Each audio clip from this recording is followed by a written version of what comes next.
Calvin, let's move on to the Menominee Maroons. They went into Kingsford. They beat the Flivers. Some call it an upset. I don't really call it an upset, though. I think these two teams, they were pretty even. I know Kingsford went to Menominee earlier in the season and kind of, I wouldn't want to say blew out the Maroons, but had a very impressive, emphatic, there's the word, Hey. emphatic win over them. But what a performance by Ethan Molesky, Jacob Rivard. They're two studs. They stepped up in it when it counted the most. They brought it over 100-yard rushing for those two players. What can you say about Menominee? A perennial power. All they do is win. They just keep on winning, and it was very impressive what they did against Sawyer Perpich and that crew. Just an unbelievable road victory. Yeah, it's not easy winning at Kingsford as much as we know. I mean, being there in the past, 3 weeks now. They were coming off victories against Gladstone and Escanaba, and their spirits were high, but to lose out to a strong Menominee team, I would probably say that would have to be the way to go. Menominee was just the stronger team in this one, and yeah, great season by the Flivers, though. Just quick shout out there.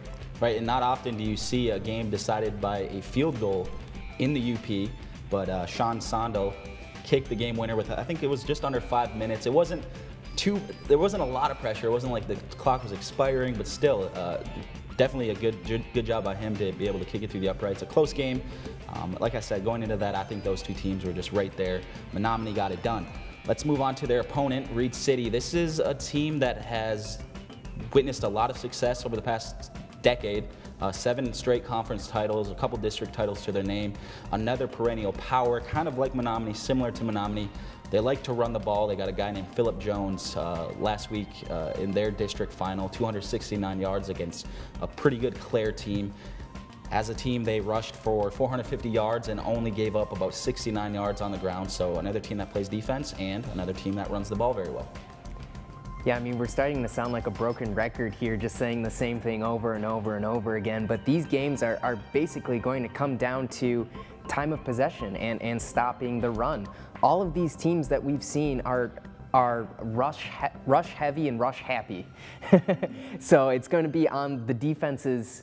It's going to be on the defenses to try and stop that run, and it's going to come down to, once again, to time of possession and see who's got possession last. Another big thing that I mentioned last week prior to the Kingsford game, I said Menominee, they can't turn the ball over. They only had 1 turnover versus the Flivers, so that's going to be another key. Taking care of the ball and not making any not smart mistakes, I should say, and giving that Reed City more options to score and things like that. So definitely got to shorten up the game, and like I said, whoever runs the ball better and whoever can stop the run is going to win. So should be a good one.